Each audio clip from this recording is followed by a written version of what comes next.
Vamos ahora a entrenar un primer modelo con AutoML. Para esta sección del curso vamos a crear un nuevo proyecto.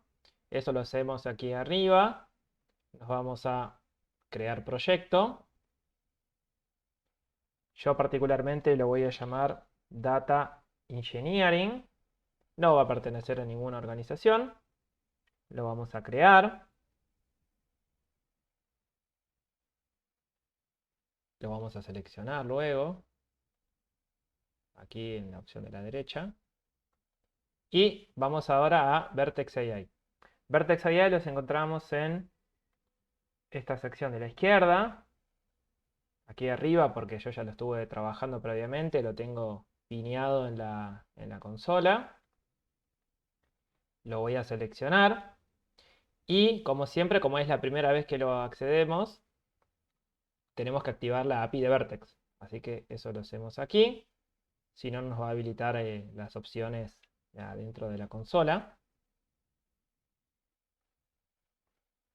Y aquí vemos que Google nos propone tres cosas para hacer dentro de la consola de Vertex AI. Que preparemos y entrenemos nuestra data, por ejemplo, lo primero que deberíamos hacer. Que entrenemos nuestro modelo, si ya tenemos la data lista como para poder hacerlo. Y si ya tenemos un modelo entrenado, bueno, podríamos arrancar a hacer predicciones. ¿Sí?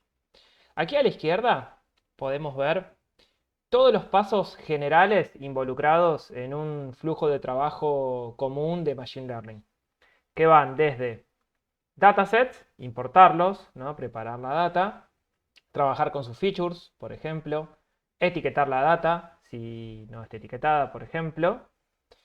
Workbench es la parte en la que podemos levantar notebooks de Jupyter para que podamos experimentar y trabajar, por ejemplo. Son notebooks administradas por GCP, así que no nos tenemos que preocupar por la infraestructura que se necesita detrás de ellas. Pipelines permite definir flujos de trabajo de punta a punta, automatizados. Tenemos una sección de entrenamiento también en la que podemos lanzar nuestros trabajos de entrenamiento de modelos. Tenemos una parte de experimentos, por ejemplo.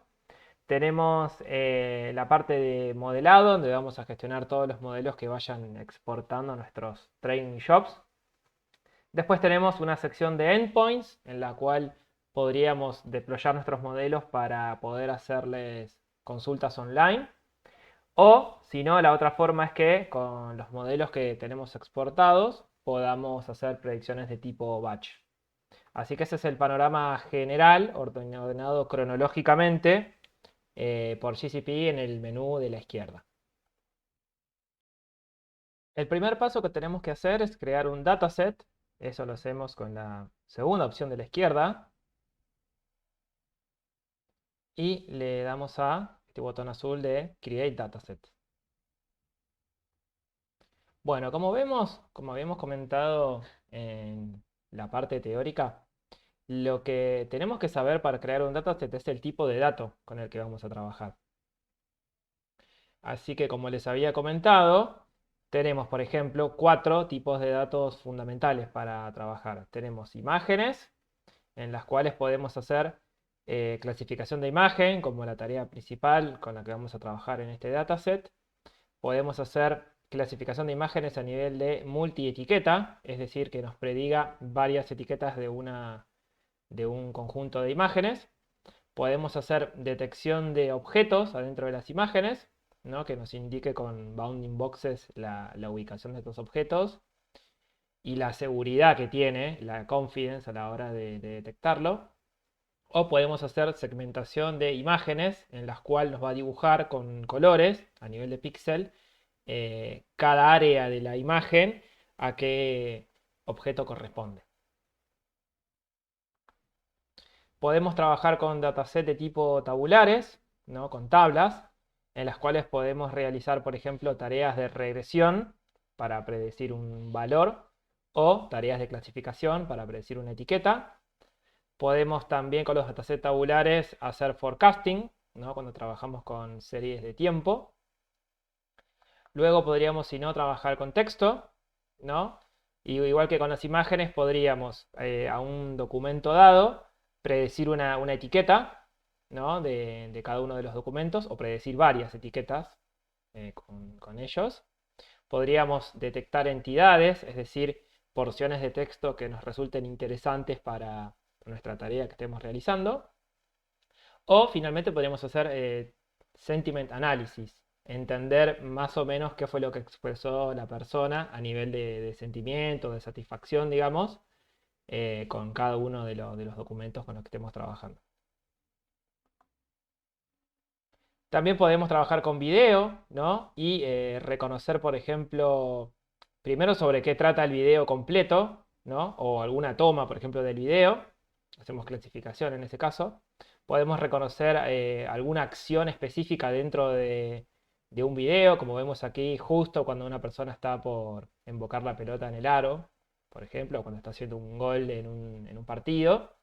O lo otro que podemos hacer con videos es hacer un seguimiento de un objeto a lo largo de todo el video, como puede ser nuevamente la pelota de básquet en la cancha. Si el tipo de dato con el que estamos trabajando no está presente en Vertex AI, no hay problema, igual podemos seguir usándolo. En este caso, el problema que vamos a resolver necesita un dataset de tipo tabular, como vemos aquí, ¿sí? Dado que vamos a trabajar con data de BigQuery. Particularmente se va a llamar prod dataset. ¿Sí? Y vamos a trabajar a lo largo de toda esta clase en la región de Iowa o US Central One, como vemos aquí. Le vamos a dar a crear.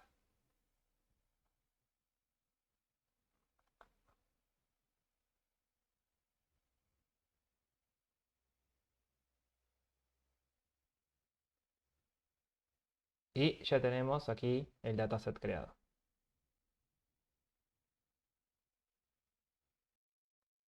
Tenemos tres opciones principales para importar data a este dataset. La primera podría ser subir un archivo CSV desde nuestra computadora, por ejemplo. La segunda sería seleccionar un archivo CSV que previamente hayamos subido a un bucket de Cloud Storage. O la tercera sería seleccionar una tabla o una vista desde BigQuery. En cualquier caso, aquí GCP nos indica qué condiciones deberían cumplir nuestros datos. Por ejemplo, que nuestro dataset a importar debería tener mínimo 2 columnas, ¿no? Con un target y con un mínimo, un input feature, por ejemplo, para poder predecirlo. Debería tener mínimo 1000 filas, como vemos aquí. Como máximo debería tener 100 gigas, por ejemplo, un dataset de este tipo. 1000 columnas como máximo es lo soportado.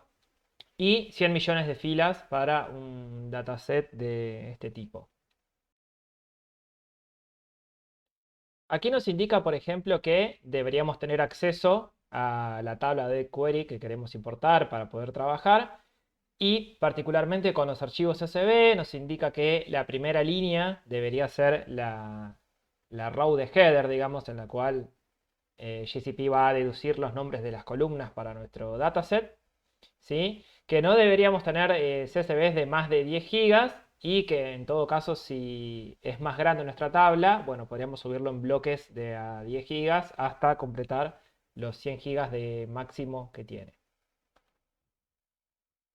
Bien, finalmente quería comentarles que si optamos por subir un archivo CSV desde nuestra computadora, va a terminar finalmente subido en un bucket de Cloud Storage que Vertex AI lo usa para trabajar internamente, digamos.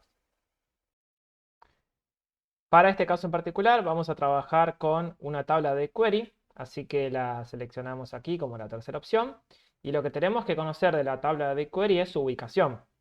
¿Sí? En este caso vamos a utilizar una tabla pública que está ubicada dentro de la data pública de BigQuery, dentro de ML Datasets, y la tabla que nos interesa es Fraud Detection, como vemos aquí. Bueno, la seleccionamos. Acá este cuadrado verde nos indicó que la pudo encontrar, digamos que la pudo localizar, digamos que está accesible, digamos. Y finalmente le damos acá a continuar.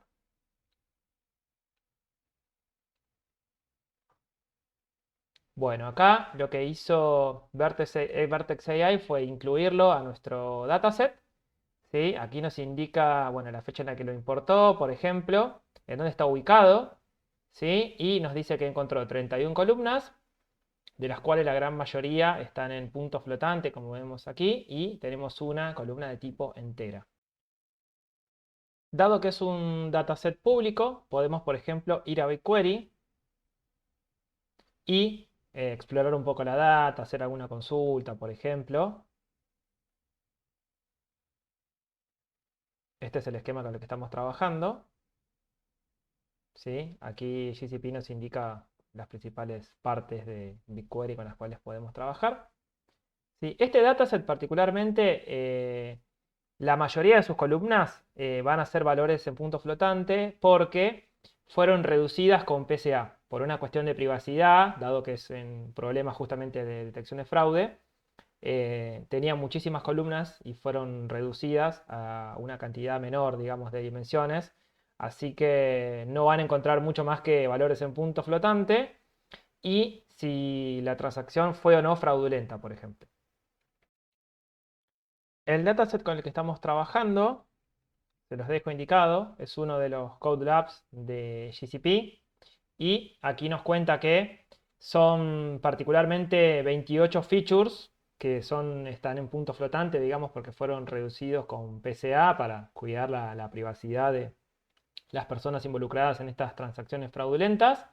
Tenemos un feature de tipo tiempo, ¿no? Para saber cuándo ocurrió esta transacción. Tenemos la cantidad, el monto con el cual se intentó hacer la transacción y la clase para conocer si fue fraudulenta o no, digamos. Bueno, directamente desde esta pantalla ya podemos ir a entrenar nuestro primer modelo con este botón que vemos aquí a la derecha para entrenar nuestro nuevo modelo. Aquí tenemos las dos opciones principales para entrenar que nos ofrece GCP, que son AutoML, en la cual GCP se va a encargar de la mayor parte de la configuración y va a asumir las mejores opciones para nuestro modelo. Y la segunda es Custom Training, que vamos a explorarla más adelante. Y fíjense que cuando yo hice clic aquí, se habilitaron muchas más opciones a la izquierda, ¿no? Tenemos que configurar muchas más cosas cuando optamos por hacer un entrenamiento de tipo Custom. Seleccionamos AutoML, como vemos aquí. Le damos a continuar. Le ponemos un nombre a nuestro modelo. Le tenemos que indicar cuál es la columna target que queremos predecir, que para este dataset en particular se llama class y es de tipo entera. Y acá les quería comentar algunas opciones más antes de darle a continuar, que son, por ejemplo, cómo va a dividir la data GCP a la hora de entrenar. La clásica división es aleatoria y el 80% de los datos se seleccionan para entrenar, el 10% para validar y el 10% para testear. Esta división en tres se llaman false. Cada una de esas tres partes se llaman false. Si por ejemplo nosotros queremos cambiar esta asignación, podríamos hacerlo de forma manual, pero aquí lo que tenemos que hacer es indicarle a GCP que una de las columnas que le tenemos que ya dejar subida en el dataset, tiene que indicar si cada fila pertenece a train, si la fila pertenece a test o si la fila pertenece a validation, por ejemplo. Pero lo podríamos hacer seleccionando la columna correspondiente. Y la otra asignación que podemos hacer es particularmente interesante para series de tiempo, en la cual el orden interesa, digamos, no las podemos mezclar aleatoriamente. Y también deberíamos indicarle en cada fila si la misma pertenece a entrenamiento, a validation o a test. Aquí lo vamos a dejar en random, ¿no? En este problema no nos interesa, digamos, simplemente mezclar la data y repartirla de forma aleatoria. Y le damos a continuar. En las opciones de entrenamiento vemos que tenemos seleccionada la columna target, como vemos aquí. Y nuevamente quiero que exploremos las opciones avanzadas, aquí abajo, porque quiero que cambiemos el objetivo de optimización. Dado que tenemos un problema bastante desbalanceado en cuanto a las clases, la mayor parte de las transacciones no son fraudulentas y solo un pequeño porcentaje es fraudulenta, vamos a optimizar con OutRock, particularmente que funciona mejor para este tipo de problemas.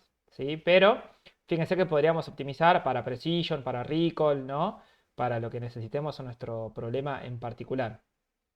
Le damos a continuar y en esta sección tenemos que elegir cuánto presupuesto queremos asignarle a este job de entrenamiento, digamos, ¿no? Porque piensen que un modelo lo podríamos optimizar durante bastante tiempo, ¿no?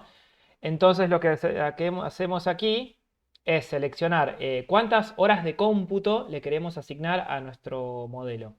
Particularmente yo le voy a poner 1 hora, ¿no? Esto es de tiempo neto de cómputo, es decir, cuánto tiempo va a estar entrenando GCP este modelo. Piensen que además del tiempo de entrenamiento se le asigna además un tiempo en el que alocamos los recursos de hardware para entrenar este modelo, ¿no? Hasta que creemos la instancia, le acercamos el job de entrenamiento, digamos. Así que a esta hora de entrenamiento probablemente se le sume 1 hora más, por ejemplo, ¿no? De configurar todos los recursos, que se encarga GCP de eso, digamos. Pero bueno, simplemente nos van a cobrar por el tiempo de entrenamiento.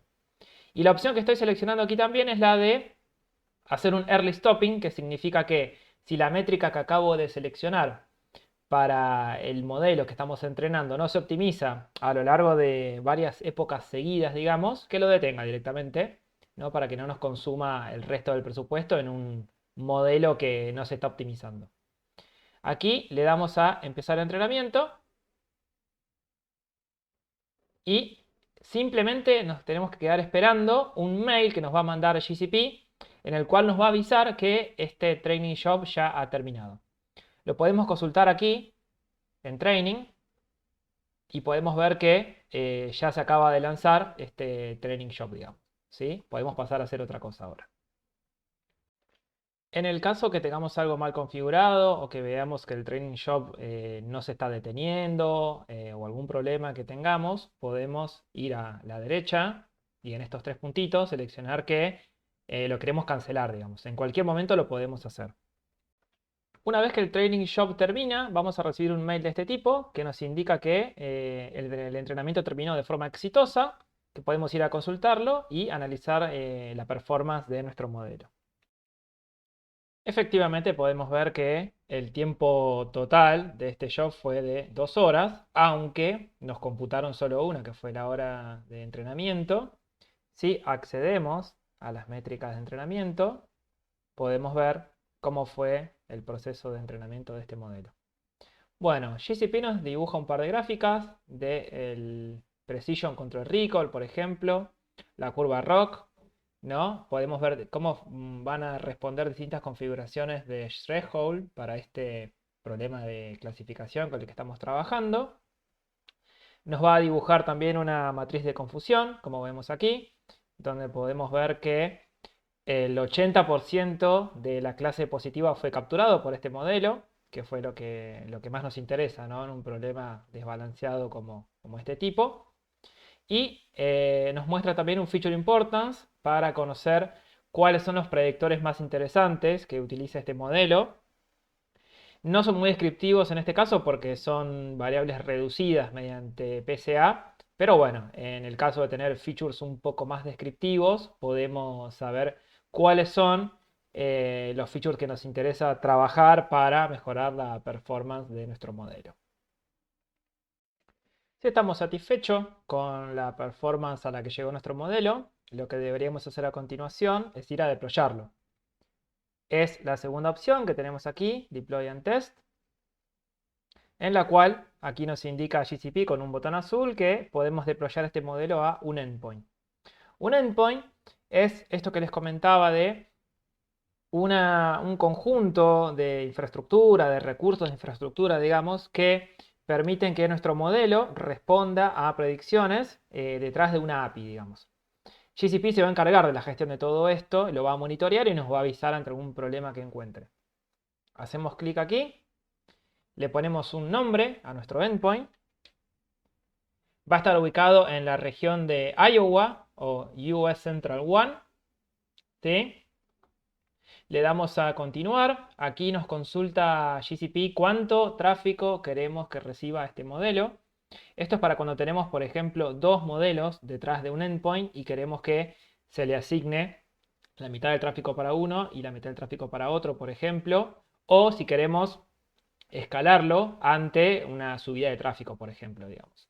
En este caso vamos a usar una configuración muy simple que recibe el 100% de tráfico con solamente un nodo de cómputo, y cada uno de estos nodos de cómputo vamos a utilizar una instancia la más sencilla que encontramos, que es de tipo estándar. Se llama N1 Standard 2, que contiene 2 CPU virtuales y casi 8 GB de RAM aproximadamente. Luego, aquí lo que nos consulta GCP es si queremos activar el login, o sea, si queremos llevar un registro de cada una de las predicciones que se le solicitan a nuestro endpoint, ¿sí? Que tiene nuestro modelo atrás, digamos. Lo vamos a dejar activado. Le vamos a dar a Done. Luego a continuar. ¿Sí? Y aquí nos consulta si queremos habilitar algunas opciones avanzadas de monitoreo. Lo vamos a dejar así como está. Y le vamos a dar a Deploy. En este caso, vemos que esto va a llevar unos minutos. ¿Sí? Aquí lanzó este proceso de deployment, como vemos aquí, ¿no? Y al igual que con el entrenamiento, GCP nos va a mandar un mail cuando termina para avisarnos que nuestro endpoint está listo para ser consultado por nuestros usuarios. Este proceso demora bastante tiempo menos que el entrenamiento, y el mail que nos envía GCP cuando termina es de este estilo, digamos. Nos avisa que nuestro endpoint ya está listo para ser consultado por nuestros usuarios. Tengan en cuenta que esto de que nuestro endpoint está activo significa que tenemos una máquina o un conjunto de máquinas que están dando servicio 24/7, ¿no? Es infraestructura que está aprovisionada, funcionando. O sea, se nos está cobrando por este servicio, digamos. A diferencia del entrenamiento, que solo se cobró el tiempo durante el que fue ejecutado, digamos.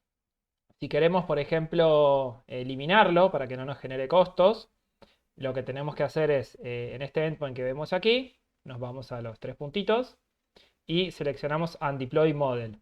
Eso lo que hace es, elimina la infraestructura que sirve a nuestro modelo, digamos, pero el modelo todavía lo tenemos. El modelo entrenado está guardado, ¿no? Lo podemos redeployar si necesitamos o bajarlo, por ejemplo.